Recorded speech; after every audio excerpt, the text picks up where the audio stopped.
Почитувани присутни, почитуван заменик министер. Пред нас е буџетот за 2019 година, основен инструмент за спроведување на економската политика на државата. Јавните финанси се клучниот сегмент на секоја национална економија за благосостојбата на нејзиното население, а фискалната стабилност и одржливост се неопходни фактори за развој како на националната, така и на глобалната економија. Меѓутоа, за жал кај нас, предходните буџети кои вие ги менеджирате и овој, не ја гледам таа благосостојба и не ја гледам таа фискална стабилност. Овој предложен буџет е најголем до сега, 3,7 милиарди. Убедливо најголем, и се прашувам на кој начин ќе успеете да го тоа правите. Дали тоа ќе биде преку тој праведен прогресивен данок кој што го најавувавте, или дали ќе биде тоа доволно, или ќе воведете уште повеќе други даноци, каде што ќе ги оптоварите граѓаните Република Македонија.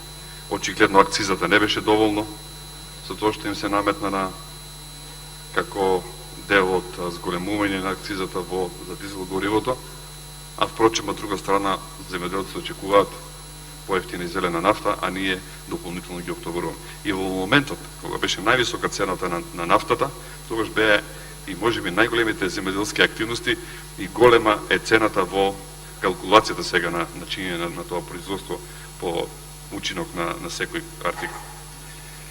Меѓутоа би сакал да кажам неколку работи што направивте, што ветувавте, а што добивме од претходниот буџет во 2018 година. Ништо. Буквално граѓаните не почувствуваа ништо, никаков бенефит од оно што го правите. И оно што го ветувате сега е прашањето дали нешто воопшто ние ќе добиеме. Да ве потсетам. Намален бруто домашен производ, катастрофална реализација на капиталните инвестиции до 30%. Значи пониско не било никој пат во државата.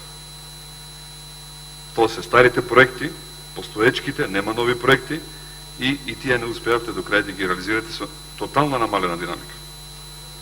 Не сум слушнал да се изгради барем една спортска сала, некој спортски објект, а во претходно време за една година се града од 55 до 60 спортски објекти. Не сум слушнал за изградба на странска инвестиција, на фабрика со средства од страна. Многу малку. Не сум слушнал. Ја нема платата од 500 евра која ја ветувавте на граѓаните. Ја нема платата од 100.000 денари за докторите. Нема за гарантиран откуп на земјоделските производи.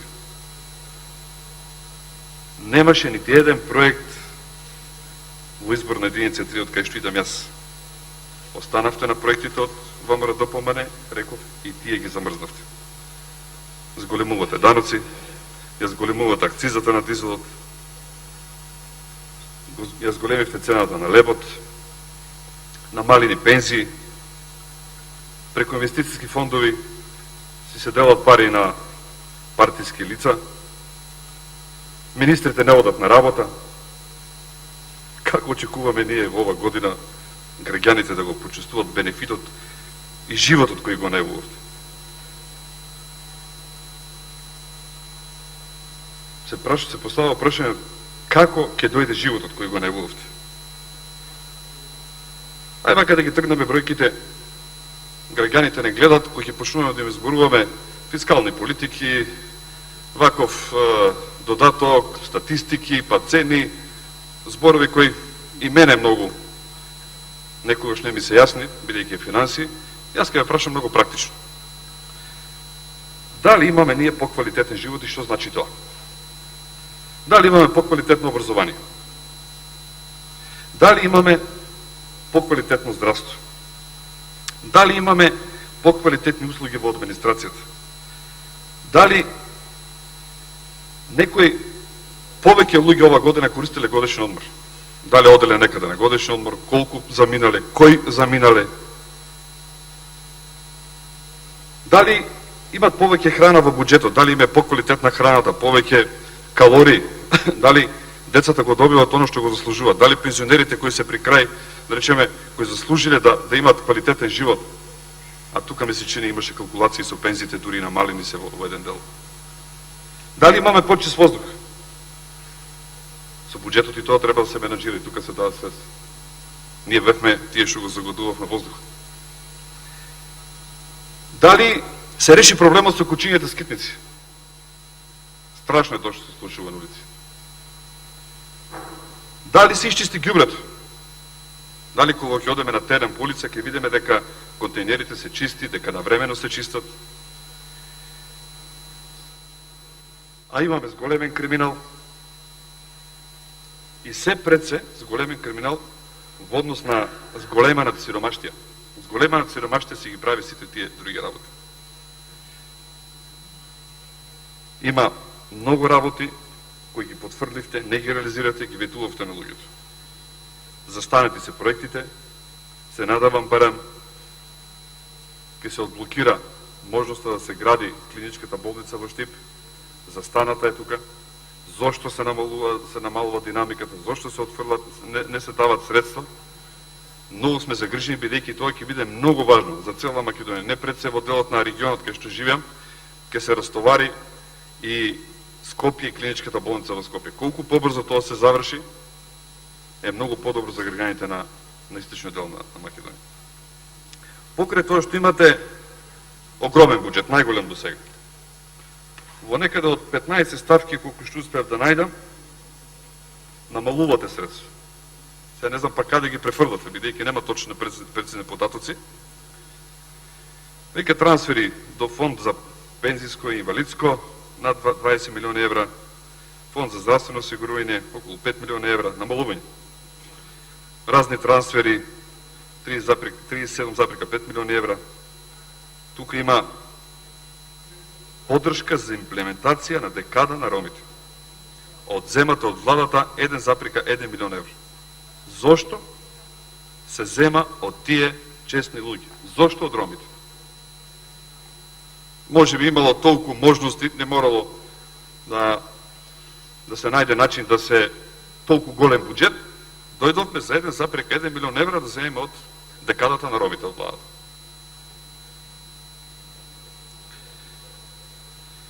Национален координатор за спречување на насилен екстремизам и борба против тероризам, помалку 90.000 евра. Служба за општи заеднички работи, помалку 1,7 милион евра. Функции на државата, регионален развој, 8,8 милиони евра. Сега, ако регионален развој, ако во Источна Македонија има некое село, некое помало градче, како тој равномерен развој, како ќе им помогнете да го земат од нив? 8,8 милиони евра. Министерство за животна средина и просторно планирање, 20 милиони денари, од таму одземат. Нели требаше воздухот да го чистиме, нели требаше дрва да насадиме. Од Министерство за транспорт и врски, Агенција за финансиска поддршка во земјоделството и руралниот развој, финансиска поддршка за земјоделството, 2,7 милиони евра. Од земјоделството, од земјоделците, од тие што макотрпно секојдневно се борат на нас да ни обезбедат поквалитетна храна и поевтина храна. Од нив, од земјоделците, од ромите, од земјоделците, до каде ќе оди? Ја не знам што всушност нудите од другата страна. Министерство за образование и наука, 120 милиони денари добивате и тука. Студентскиот стандард, 150 милиони денари. Министерство за култура, многу убаво сега колешката Магдалена објаснуваше во однос на културата, помалку пари за Универзитетот Свети Климент кај Плавоштик. Министерство за култура, драмска дејност, помалку 60 милиони денари. Министерство за здравство, превенција од кардиоваскуларни болести, 12 милиони денари. Министерство за локална самоуправа, равномерен регионален развој, 200 милиони денари. А таму не убедувате дека преку локалниот регионален развој ќе можеле градоначалниците, општините да аплицирате и добиват све. Значи, јас не знам каде ги нудите и што ги правите, а не знам и како ќе го попомните. Акцизата нема да ви заврши работа, прогресивниот данок нема да ви заврши работа, и реално нема да заврши работа. Отприлика колку е радиодифузната такса што ја одбивте, значи толку отприлика е прогресивниот данок што треба да го надополни таму. Нема решение. И со сите што имавме јавна дебата, зборувавме дека тоа не го решава проблем. Сега, ајде и тоа да го тргнеме на страна. Имавме амандманска расправа, преска колегата Никола Мицевски загатна една работа што јас си ја поставам како прашање, Дали ова форма на носење на овој буџет е добар вака? Иако ние ги доставивме амандманите до вас, ги разгледавте 2-3 дена и така натаму. Сметам дека овој процес на изготвување на овие треба да биде поедико потранспарентен, за да можеме ние како пратеници многу по сигурно и да можеме да влијаеме во изработката на овој буџет. Ние сме на терен, ние ги слушаме граѓаните, тие до нас се доверуваат и многу работи, претпоставувам, можеби не сте ги слушнали. Нормално е, не можете за се да имате увид. Меѓутоа до нас стигат секакви информации и можеби треба да се најде начин поеднаков да се направи. Ние ова што го правиме сега како амандмани, ние со колегата Мицевски поднесовме некаде околу 50 амандмани за Штип и за Кармици, вклучително и за цела Македонија.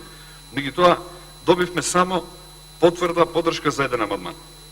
Тоа е за прочистувачи во училниците на Универзитетот Гоце Делчев. Благодарен сме за тоа, толку. Сепак останавме верни на студентите, се грижиме постојано за нив. Имаме и многу други тука проекти за студентите, со намера да им помогнеме на младите луѓе, општо на граѓаните на Македонија. Меѓутоа, за жал, од другата страна не ја добивме бараната поддршка. Пред се, заради начинот и водењето на носењето на овој буџет. Не заради друго. Најмалку сте вие виновни, јас сум малку подолго време, можеби јас не можам многу да влијам, или сите заедно, меѓутоа е еден апел, можеби во едно време поеднакво да се решава овој буџет, бидејќи вака на ваков начин, мислам дека е само театар и комедија, да излегуваме да бараме од вас нешто да правите, кога веќе вие сте проектирали, направили буџет со пари, со проекти, и сега ние што правиме? Нудиме, вие одбивате, губиме 10 дена време. Можеби треба многу порано да се реши ова, за реално да дојдеме до вистинските потреби на граѓаните. Само сакам да потсетам што се им понудивме, што се вие одбивте за граѓаните на Штип. Реков, го прифативте единствениот амандман од 50. Понудивме да се обезбедат средства за изградба на стационар за бездомни животни во општина Штип, реков претходно. Да се реконструира патот од Каменица кон Делчево. Еве, денеска имаме пак блокада на патот со Каменица, падна, има одран тама и не може да се движи, се одсекува целиот тој дел и према Бугарија. Значи, подитно мора да се најде решение тој пат да се реши и го предлагавме преку Виница да се дојде до Делчево од друга страна. Многу поевтин, има пристап и мислам дека треба да се најде решение и дури да се интервенира, иако можеби не е предвидено за оваа година. Патен правец имаме тука за Бучи-Пучивалово, тоа е едно село, близко до Радовиш од другата страна. Изгрба на пат Грво-Степанци. Бараме 2-катни гаражи, Штип веќе има проблем со паркирањето и затоа сметаме дека треба да се направат 2-катни гаражи. Низ селото Корона минува регионален пат, баравме тамо да се изгради тротоар, кај што ќе се заштитат граѓаните, ќе се биде по-безбедно, се работи за 700 метра, 3 милиона денари се опраши. Штета што не се прифати тука, многу се решава, многу пристап се решава затоа што граѓаните кои гравитираат кон општина Карвици, кон Плачковица, од Штип, тука мислам дека ќе ги заштитиме и ќе биде многу по-безбедно. Асфалтен пат одложен од 1 километар за поврзување на селото Балканска Чараклија. Тоа е еден заобиколен пат кој ги поврзува двете наследи и мислам дека тука е многу важен. Внатрешна линија, бидејќи сега е во фаза на изградба водоводната линија до Балканска, претходно тој процес го менеджираше претходната локална самоуправа, ги обезбеди цевките, останатата од другата локална самоуправа ги доведе до спојување, меѓутоа за внатрешно да има чиста вода за пиење, бидејќи се тие стари цевки, барањето беше да се направат 3 крака кон населбата Балканска Чараклија и населбата Македонка или Брегалничка. И тоа се одби.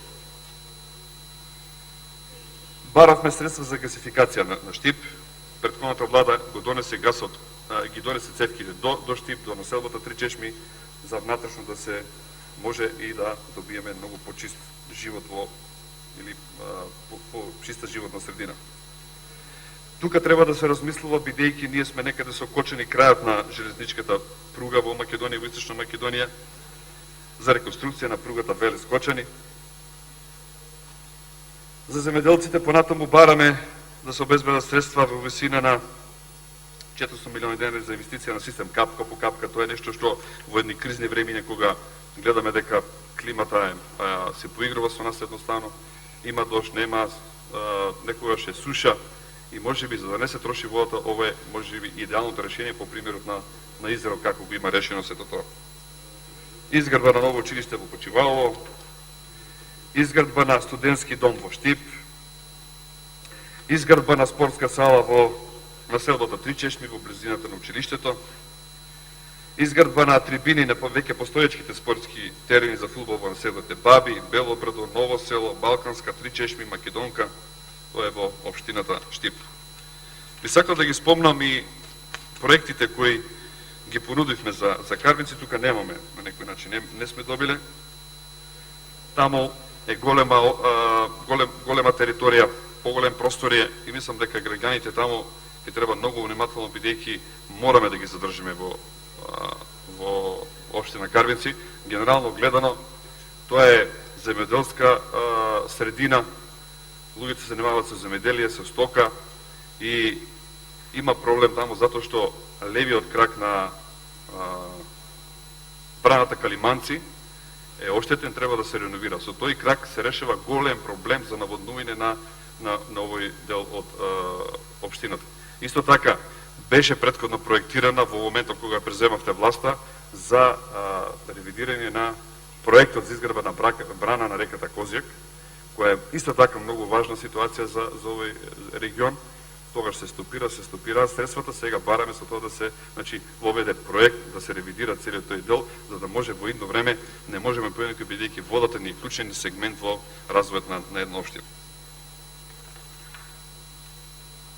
Понатаму патишта кон населените места во Плачковичкиот регион, Вртешка, Парналија, Калозлија, Кучица, Ебиплија и така натака.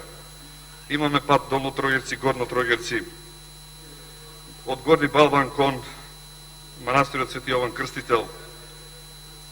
Тука имаме еден многу важен дел, пат од Таринци кон село Балван, бидејќи исто така е многу фреквентен и поврзува регионален дел и ги поврзува едната од другата страна на реката Брегалница кон патот за Кочани, и тоа е многу важен таму, бидејќи треба и да се прошири, треба да се направи тротоар. Мостот на реката на Карбинци исто така оштетен, треба да се направи, бидејќи при поплавите се оштети и тука интервенираше претходната влада, се уреди коритото, се направи патот, меѓутоа бидејќи не може сега да се заврши одеднаш, остана тој дел и патот од мостот или од училиштето кон мостот кој треба да се прошири со намера да се заштитат, бидејќи тука се движат многу дечиња кои одат од училиштето кон селото. Ке треба да се размислува, реков, кога е кај водата кај населените места во овој дел, исто така би ги спомнал уште еднаш селото Вртешка, Парналија, Библија, Јунузлија, Кепекчелија, Калузлија. Тие се населени места кои на некој начин имат решено вода за пиење, меѓутоа мора да се размислува регионално, бидејќи се помалку има водата, гледам се помалку снегови има, помалку врнежи има и мора регионално да се реши тој проблем. Таму има луѓе кои живеат и заради себе си и заради други работи, за да им дадеме достоинствен начин на живот. Барање беше и за почистителна станица за село Нов Кароорман. Еве, тука е проектот за ревизија на брана на Козјачка река. Мислам дека тоа треба да се размисли, да се стави. Имаме тука неколку проекти кои на некој начин сметаме ќе можеме да ги вратиме граѓаните со овие. Значи, да се обезбедат средства за граѓани кои ќе започнат дејност или живот во руралните средини или претходно мигрирале од село во град и се уште имат имот на село. Се предлага да се обезбедат средства во висина 40 милиона денари за финансиска помош за отварање на бизнес во руралните средини. Со дел од амандманите се предлага да се изгради ново училиште или реконструира постоечкото во населбата Таринци за ученици до 5 одделение. Тука исто така е многу важно да се изгради и спортска сала со седишта од 500 спортска сала со 500 седишта, бидејќи во тој крај немаме таква, се изградија претходно повеќе наменски игралишта, големо игралиште се изгради, имаше помала сала, меѓутоа остана да се заокружи со еден ваков проект. Така да во тој дел жалам што не се прифати ни еден ваков амандман, меѓутоа можеби ќе ги слушате апелите и во некоја следна фаза ќе најдете решение во тој дел. Жалам што граѓаните на Македонија нема да добијат поквалитетен живот, тоа што го ветувавте. Жалам што граѓаните на Македонија ќе се мачат и постојано со ова влада, меѓутоа граѓаните имаат шанса да следните избори тоа да го коригираат. Благодарам. Благодарам.